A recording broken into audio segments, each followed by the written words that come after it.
You are about to listen to the Dr. Dahlia Show. Sassy, stimulating talk radio. And now, here's Dr. Dahlia. Doctor, tell me true. What's a heart like mine supposed to do? And we're back on the Dr. Dahlia Show. 1-877 Dr. Dahlia, 1-877 DOCDALI. So we have breaking news. Luigi Mangione admits that he shot Mr. Brian Thompson, United Health CEO, and is pleading guilty in order to get a plea deal. Mangione is 28 years old, but when he was 26, he had allegedly shot United Healthcare CEO Brian Thompson in New York City when Brian Thompson was at a conference. He admitted now, for the first time, to shooting him. Brian Thompson was 50 years old at the time, and this happened in Midtown Manhattan on December 4th, 2024. Mangione told the judge this morning, "I shot Mr. Thompson and he died. I understood that my actions would place him in fear of death and bodily injury. I knew what I was doing was illegal." So the confession came after he pleaded guilty to one count of interstate stalking resulting in death and one count of stalking through use of interstate facilities resulting in death.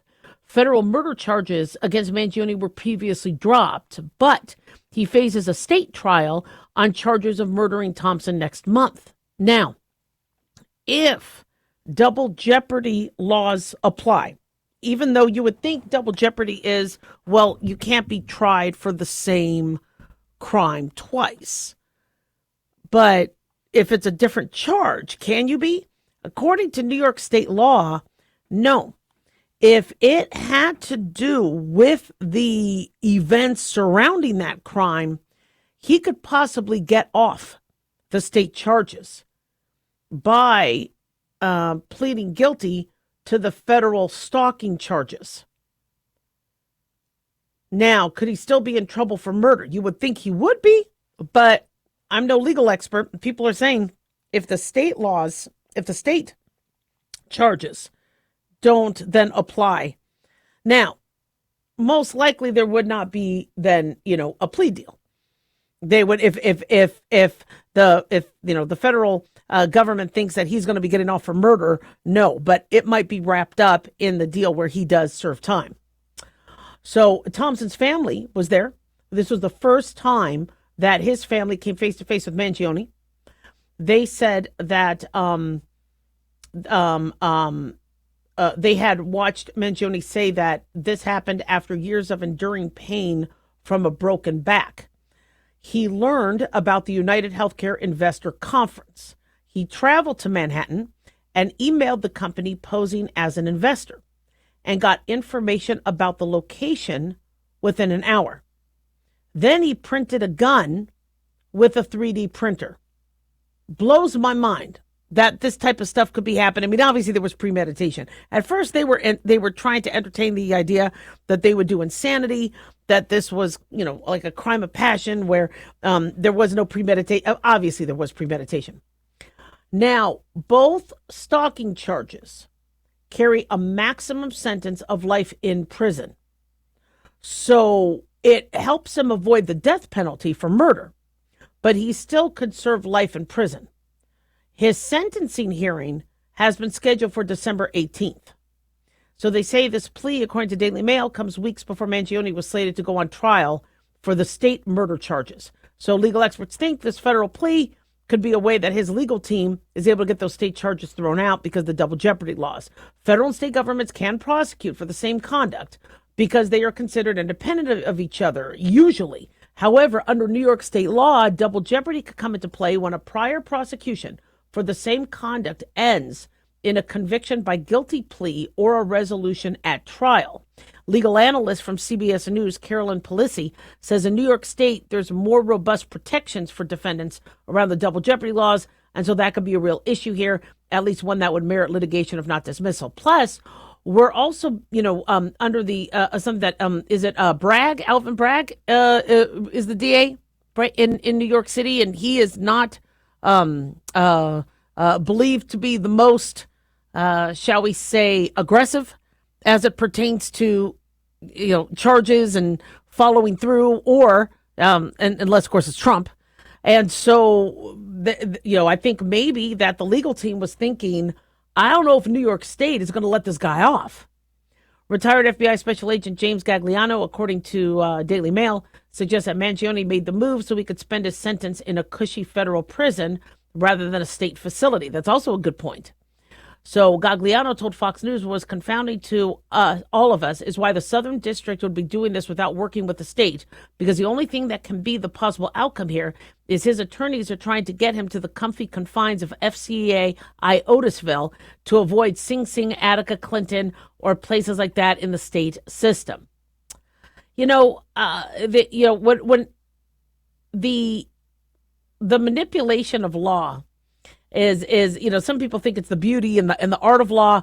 Others think that it's really affecting justice and justice being served. I get that if somebody plants evidence, you need to have a way to protect yourself. I get that, and I agree with that. Or if you have if somebody shall we say you had a right to remain silent. They didn't give you your rights. You end up saying something that could be used against you. And they didn't follow the process. I get that's why these laws need to protect defendants. But if somebody murders somebody, they admit they murder somebody, the evidence is there to be able to, negotiate. Well, we're going to do a comfier, prison or a comfier sentence, or it just drives me crazy. According to former federal prosecutor David S. Weinstein, he said anytime they're going to get a penalty that's anything better than Mangione spending the rest of his life in jail, that's a victory. If they craft their resolution in a way that allows the New York state law to apply, then it takes care of the New York state case. If they say these are crimes that arise out of the same manner, then they can't prosecute him. They will file a motion to dismiss based on double jeopardy, so there won't be a trial on September 8th. So he was supposed to go to trial. His online defense fund raised over $1.5 million. He also has gotten fan mail and emails. He's been in Brooklyn's Metropolitan Detention Center. Now, I know some people are probably looking at this going, well, wait a second here. Your state case really can nail you, but the federal case allows you more wiggle room. So when you commit a crime, should you make sure you do federal charges at the same time? I'd like to think that's not the case. It shouldn't work that way, but it might be working in this case for him. 1-877-Doc-Dolly.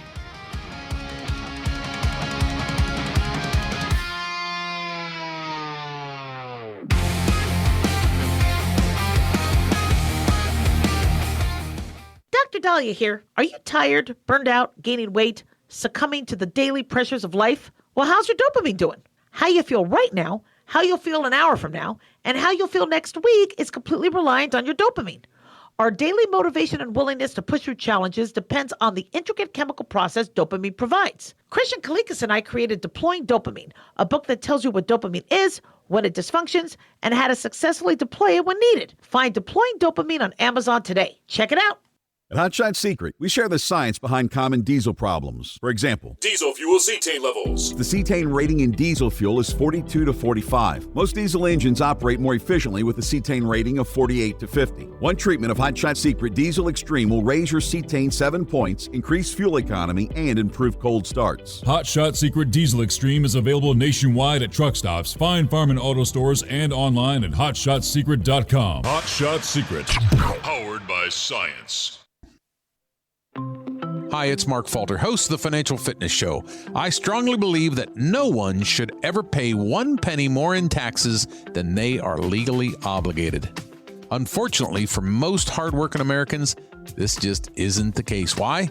Because most people spend more time planning next weekend's getaway than trying to ensure they're going to pay less in taxes. My financial fitness team has put together some materials that I know are going to help you. It's the Tax Savings Kit. Tax Savings Kit includes 3 things: free tax analysis, top 10 ways to pay less in taxes, and an investor's guide to taxes. Now, how do you get it? Simple. 866-764-2635. Again, 866-764-2635. I'm Mark Falter. This is Financial Fitness, making personal finance profitable.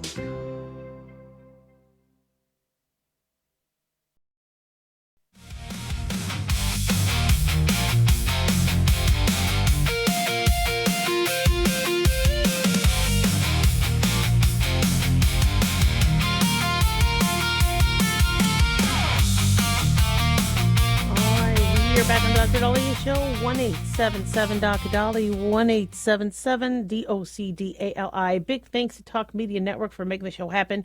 Big thanks to Daniel, our producer, and big thanks to y'all for tuning in. We really do appreciate it. Don't forget to follow us on Twitter or X at Dr. Dahlia, Facebook, The Dr. Dahlia Show, and on YouTube, click like and subscribe.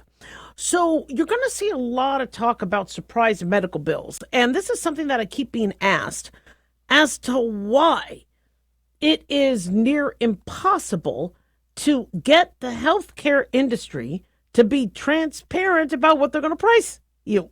You go to a store, you know what your milk is going to cost. You go to the gas station, you know roughly what you're being charged per gallon, although it does trick you because you see $3.90 something and then it's cash, but if you use your credit card, it's $4 something. So there is still that little trickery, but they do have to list the prices. Before you put the gas in your car, you do get to see what they're going to charge you per gallon. Yet in healthcare, no. There's just no, you just can't get a straight answer. I know there's been some back and forth with the New Orleans 5th U.S. Circuit Court of Appeals looking at certain formulas and surprise medical bills. They struck down a formula used by healthcare providers, insurers, and the government designed to shield patients from high surprise medical bills because there was I think the providers, including the Texas Medical Association and air ambulance operators, challenged the method for calculating the quote qualifying payment amount, which was like a median rate for providing specific in-network services in specific regions, saying that the calculations favored insurers at their expense.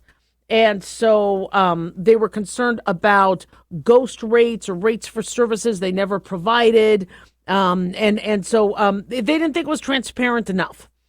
So the patients, they don't care about what, what the law is called, or they just want to know that they can, especially in a capitalistic system, use the tools that they have to, supply and demand, where if what you're supplying doesn't appeal to our demand, you're going to have to lower your rate.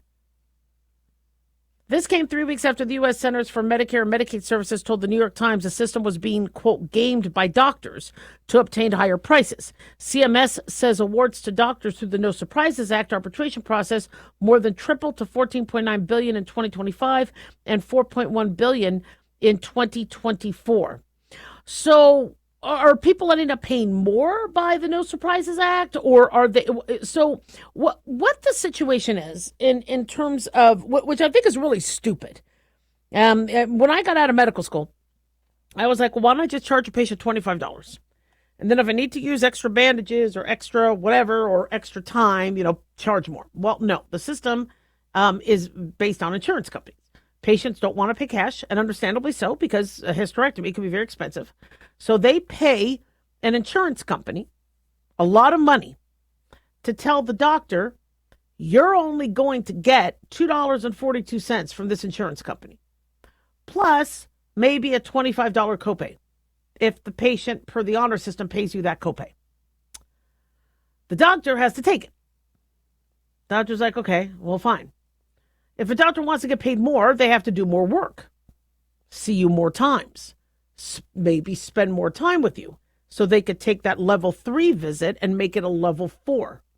The level 4 visit might only pay another $5 more, maybe another $10 more. And so early on in the 90s, and actually in the 80s and 90s, it was then all about volume. When insurance companies really, really start to take over and get very, very active in patient care, doctors were like, well, then we got to up our volume because we're just not making enough. And then, if you did do a urine analysis or you did do another aspect to the visit, you could charge for that, but not all insurance companies would pay. I told you what happened with Medicare. So I would have patients who either had diabetes or high blood pressure, there for the physicals. And so urinalysis strips cost money. Processing the urine to send it to the lab takes time and money. And so you should be able to pay or charge for that extra service that you're doing. However, Medicare decided to go, you know what? We're going to bundle it. So all those urines you doctors got $2 for from us, pay it back. They also did that with some of the cardiologists and their treadmill and in-office cardiac testing. I didn't do that. I did urine samples. So with Medicare, with the amount, I only had to give a few $100s back of money that they actually really underpaid me for, saying your urinalysis test is not, we're not going to pay. It's just going to be bundled a part of the visit. So what did then a lot of doctors do? We're not running your test here. You need to go to the lab and get it done there. And patients like, why can't you just, now I still did the test because, I'm seeing other patients besides Medicare. I don't want to treat one patient different than another. But what a lot of doctors said is we're not doing that. Same thing with flu shots. If we're only going to get 12 cents from Medicare for the flu shot, then we're not going to then offer them here. We can't take a loss. And so Medicare patients, which is why when they keep on saying Medicare for all, when you ask the average Medicare patient, they're like, are you sure? Do you guys really, really want that? And so depending on what the insurance was going to pay or not pay, doctors and medical centers could be pretty screwed. And there were certain insurance companies where we were taking a loss every time they came in. And with Medicare and Medicaid, they didn't pay on every patient. They only paid on 2 out of every 5, same code, same biller, same diagnosis, but somehow wouldn't pay. There was no one to talk to, no one to rectify it. So the reason why medical centers survive based on this is because they hope to God that you have somebody who doesn't have insurance, who has cash, who will actually pay the full $50, the full $100, the full $2,000, or whatever the hospital charges. Because then that money offsets the crappy reimbursement they get from the insurance. Now, sometimes the insurance pays well, sometimes it doesn't. But it's a crapshoot. You do the work, and are they going to pay you or are they not? As opposed to a grocery store, you don't get to walk out of there without paying for the milk. Whereas with medical offices, you're doing everything for free and hoping you get money on the back end. Now, if a hospital told a patient, look, we will take out your appendix for this amount of money, you'd think, okay, well, that would make sense. I could now shop at the different hospitals and go, okay, well, I could get my appendectomy here. I could get my appendectomy over here. That's wonderful. All right. But what if somebody needs more care? What if they actually perforate it or they have an infection? What if they need more pain medication? What if they're not able to bounce out of bed and go home same day and they need to stay overnight? Well, now that adds extra cost. What if you need an internal medicine consult because his blood pressure spiked? So the hospitals go, look, medical care, it's not like buying milk because medical care could be unpredictable. We can't predict what your hospital course is going to be. And so with that, the hospitals struggle going, well, wait a second, just in case they have issues, we need to make sure we got that covered. And for the patient, you are now feeling a little nervous because if you do need anything extra, are they going to really drag their heels to give that to you because it's going to cost them more money and they're not going to be paid for it? A lot of patients want to see the doctor incentivized to get his ass out of bed and over to the hospital to see you. But if he's not making any more money to see you, is he going to come to the hospital to see you? So this is why there's been such a drag on that. Because when somebody decides, well, you know what, I'll charge this. We'll just charge a gross fee, which should cover it all. They're either overcharging and patients don't like it, or they're undercharging going, okay, wait a second, I got to change these rates. Another thing too is you might say, look, okay, we're going to charge this much for a hysterectomy. This is our sutures. We already took into account the suture, the autoclaving costs. Okay, well, what happens if your supplier ups their fees? You want to be able to then up your fees. So it's always so dynamic. I mean, when prices started going up during the recession, during the Obama years, my $3 box of gloves jumped to 12. And so, yeah, I can't, put that on the patient because insurance won't pay me more. But a hospital will be like, okay, wait a second, we're paying quadruple now. 1-877-Doc-Dolly, don't go away.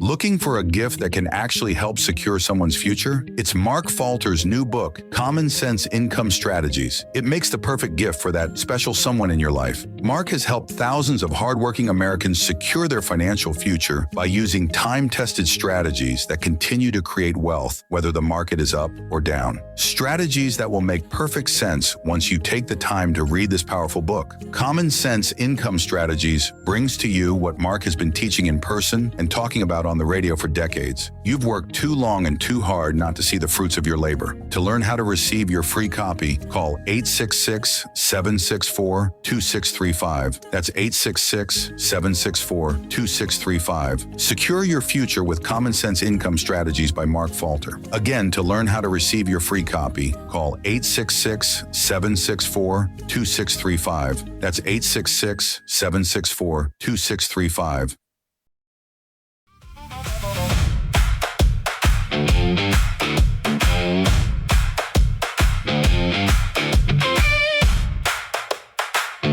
We're back on the Dr. Dolly Show, 1-877-Doc-Dolly, 1-877-DOC-DALI. So a year or two ago, I told you that I was looking at these absenteeism numbers, and these kids aren't going to school. They're just calling out. They're chronically missing it. And that could also play a role as to why we're having so many kids deficient in proficiency in reading and math and writing and all the other things they need to do. If they're not even going to school, what's going on here? Now, the latest numbers is saying a quarter of U.S. students weren't just absent once in a blue moon, were chronically absent. 22.6% last year. Now, we're not even talking 2020 COVID. 22.6% of students last year missed 10% or more of the school year. That would almost equate to a month. Now, in 2022, it was higher. It was at 28.3%. But chronic absenteeism is still above pre-pandemic levels. And so the American Enterprise Institute calls this a, quote, ominous finding. They say this ominous slowdown should be met with urgent action, not ignominious acceptance, if I pronounce that right. I should know how to say that because I wasn't chronically absent. According to the Department of Education, U.S. Department, missing school means missing valuable instruction time and poses serious implications for students' overall academic success and well-being. Research suggests that children who are chronically absent for multiple years between preschool and second grade are much less likely to read at grade level by third grade.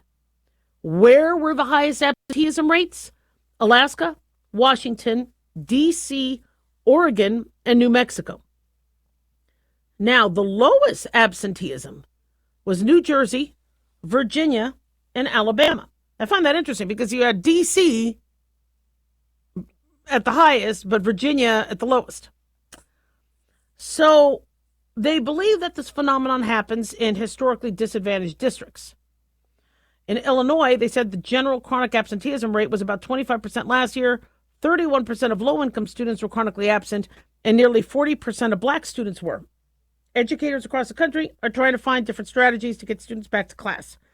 In Pittsburgh, Pennsylvania, where 32% of students were chronically absent, 32% last year, there was an organization called A+ Schools, according to that reach out to family, offered supplies, transportation. This is being reported by The Independent. So James Fogarty with AI or A Plus Schools said today's about bridging that gap, going and knocking on doors, letting folks know about what's available at the school to help them out. So this school avoidance, what exactly is behind it? So when I was growing up, I didn't like my parents, okay? I'd get beatings if I was around them during the day. So absolutely, I wanted to be at school. I loved school. I preferred to be at school. Even though I was bullied, even though I didn't like the food, I just preferred to be at school. And so also you used to, in the olden days, get in trouble if you missed school. Probably, again, get whooping or beating or whatever. And so, I think kids were afraid to miss school. Not that I ever want to see that come back. But what has changed? Well, many people don't have necessarily nuclear family. Many kids don't really have groundings or repercussions if they miss school. Going to school may be now more of a burden or a pain in the butt for parents if they have to drive, if they have to get up. Is it that we're seeing kids where I could have pneumonia and I still wanted to get to class. But are kids going, you know what, I'm sniffling, I'm not feeling well, the school really frowns upon that, so I guess I can't go? Is it that the kids really don't like school? They're getting bullied. They don't like what the teachers are teaching. They're behind. They already missed 1 or 2 days, so now they're coming back and now they're really behind. We really need to kind of take a look and go, what exactly is going on? I am blown away at how many times people are calling the telemedicine company I work for school notes. And so my child, has a cold, so I think I'm, going to keep him out. But can you also give me a note for the whole week? And I'm like, well, don't you want them to go back if they're not sick and they're better? You know what? It's just easier to keep them out. We'll just start fresh on Monday. What? Why wouldn't you have your kid go to school? I also am seeing that it's too much work to be at school.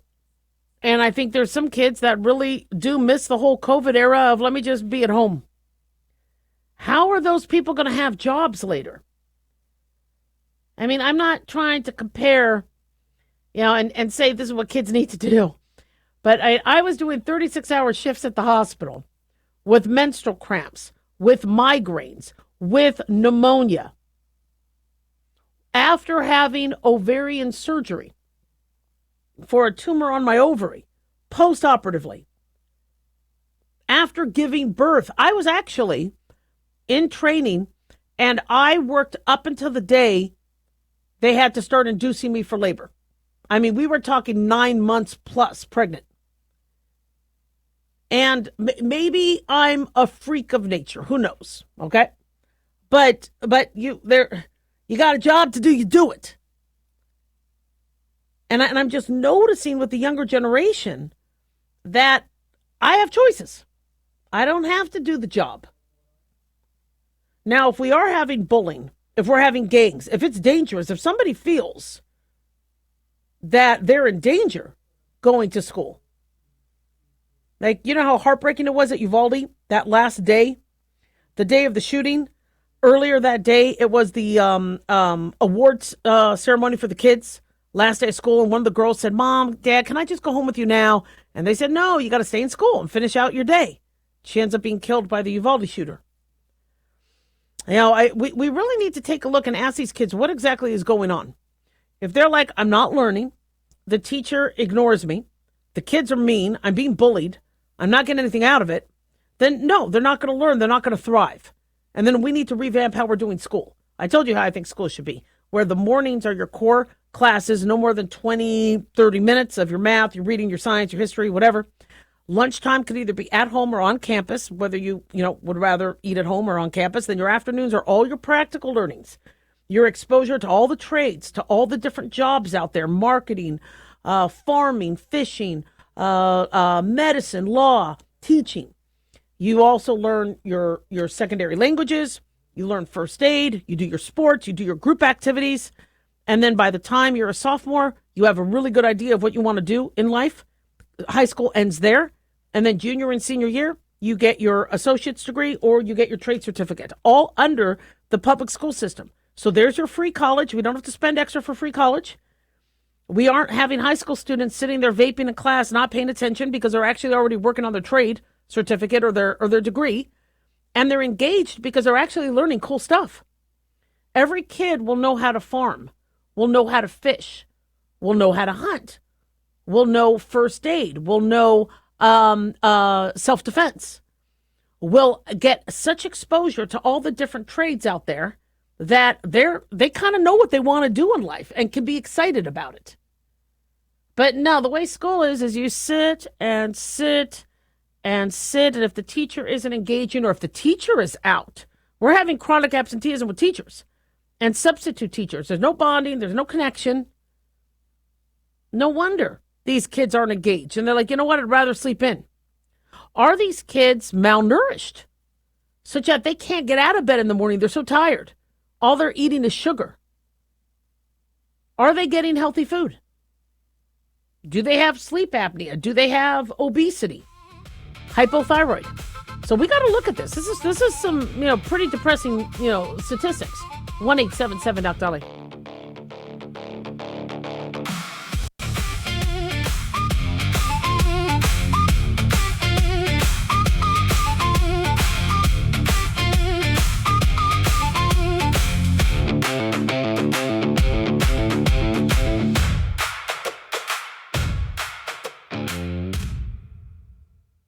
Dr. Dahlia here. Are you tired, burned out, gaining weight, succumbing to the daily pressures of life? Well, how's your dopamine doing? How you feel right now, how you'll feel an hour from now, and how you'll feel next week is completely reliant on your dopamine.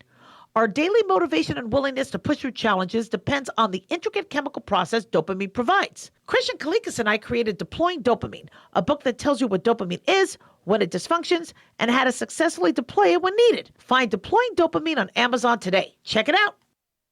Carl Amari here to tell you about our newest website for old-time radio lovers. It's 100radioshows.com. At this site, there are 5 old-time radio shows waiting for you to download free as our gift to you, and be sure to browse the additional 700 old-time radio shows available to you for 70% off by using the promo code RADIO at checkout. This is a limited-time offer, so log on to 100radioshows.com. That's 100radioshows.com.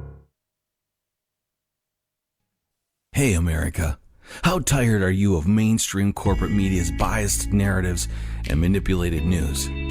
Their dishonesty and attempts to influence this generation have been exposed, put on display for anyone who's even half paying attention. But the New American Magazine has been an honest source of news and commentary for over 50 years. This is your opportunity to receive the stalwart of principled journalism at a deep discount. Picture a beautifully published magazine arriving at your doorstep twice a month, packed with insightful stories written with integrity. It's also available digitally on the New American's mobile app. Get up to speed with intelligent coverage from a freedom perspective. Right now, for a limited time, the New American is available to radio listeners at a 25% discount on a new subscription. Visit thenewamerican.com/radio25 and receive 25% off. Subscribe today at thenewamerican.com/radio25.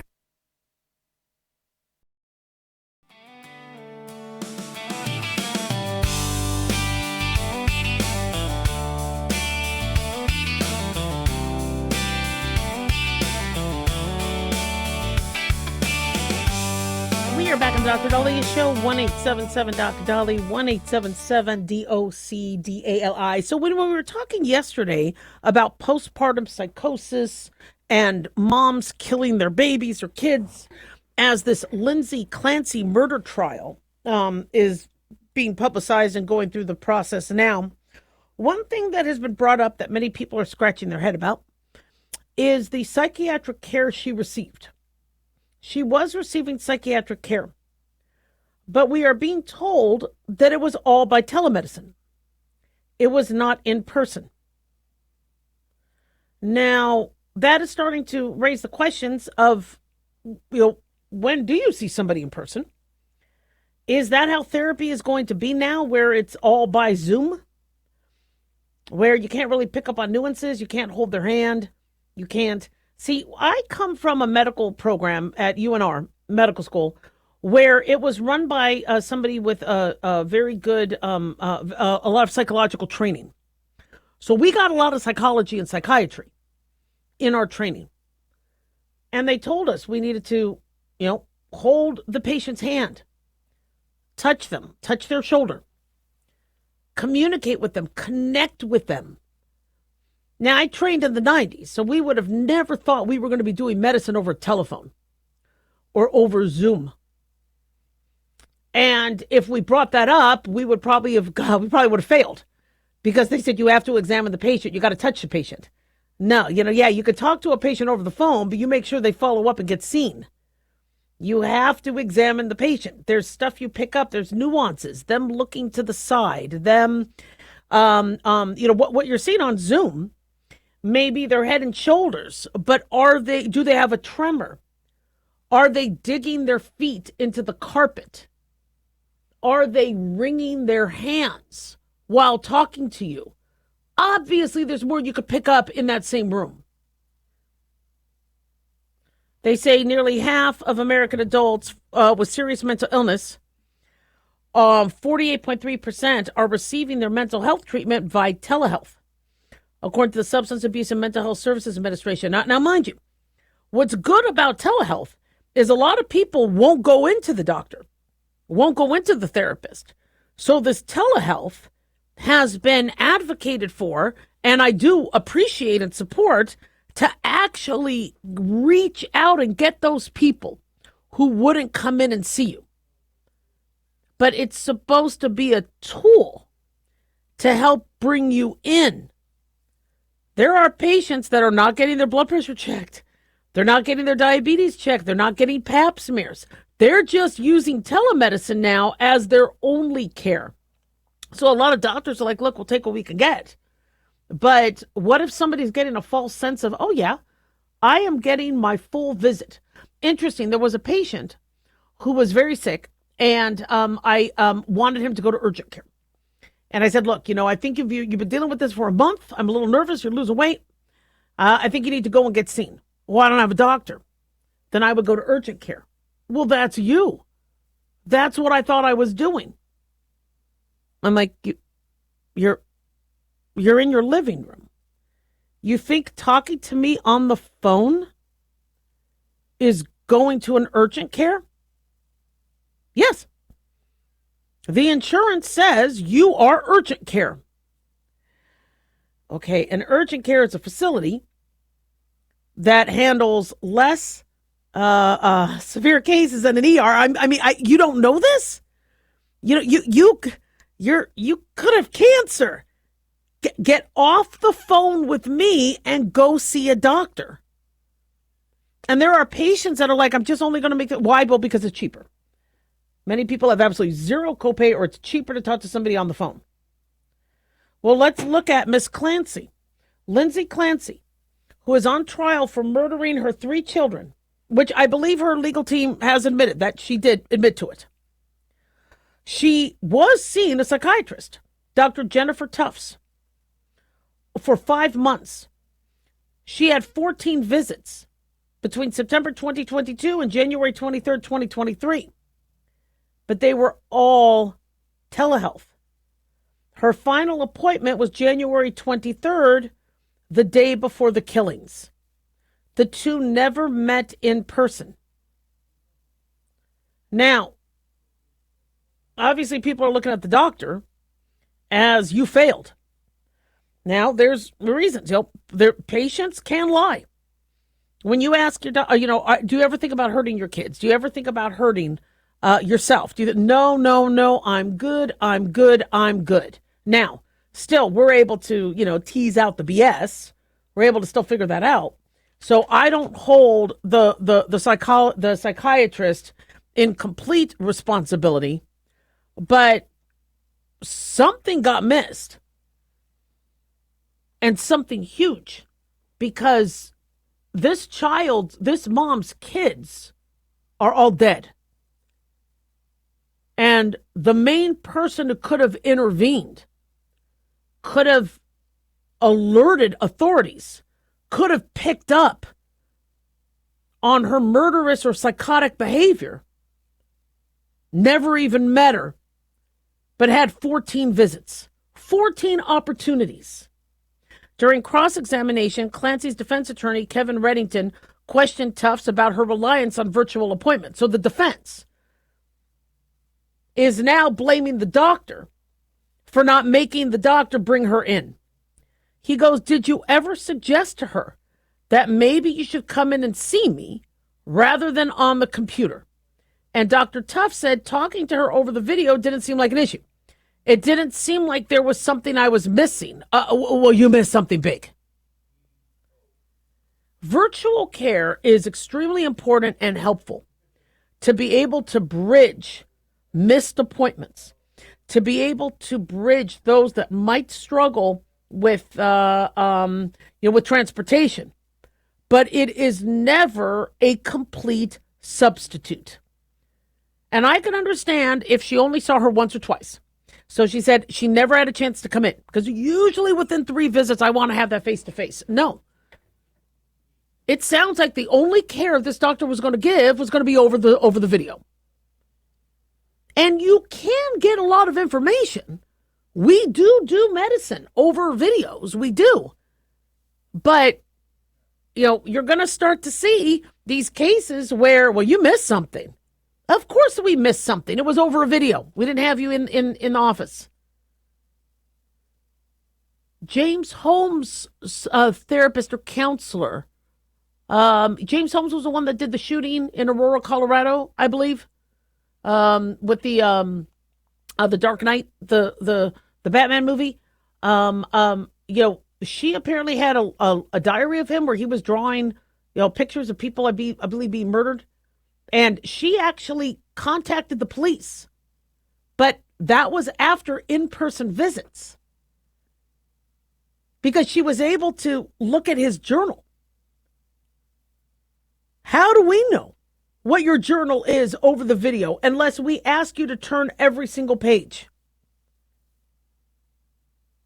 So, telehealth is important. But maybe there has to be a requirement that there is some sort of face-to-face every few visits. Something more comprehensive. In medicine, that should already be standard. I cannot manage your blood pressure over a phone if I've never examined your heart.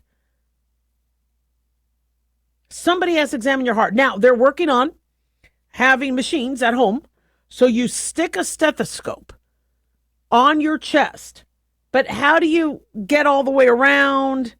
How are you looking for JV? It's amazing, because I know what my attendings would say in the 90s. They would say, you are being completely half-assed. But we're trying to make things work because people aren't going to the doctor. And it is saving lives. But in this particular case, the telehealth visits missed a murderous mom. And someone's got some explaining to do. 1-877-DOC-LA.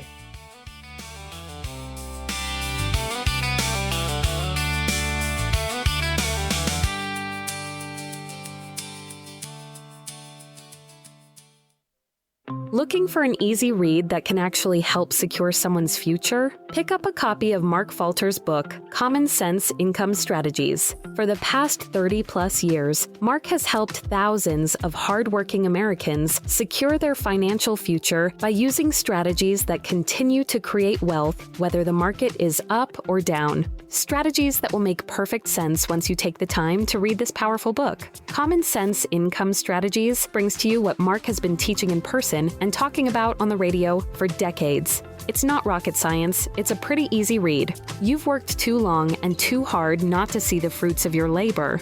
Common Sense Income Strategies is available now on Amazon or by calling 866-764-2635. That's 866-764-2635. Common Sense Income Strategies by Financial Fitness Show host Mark Falter. Secure your financial future today.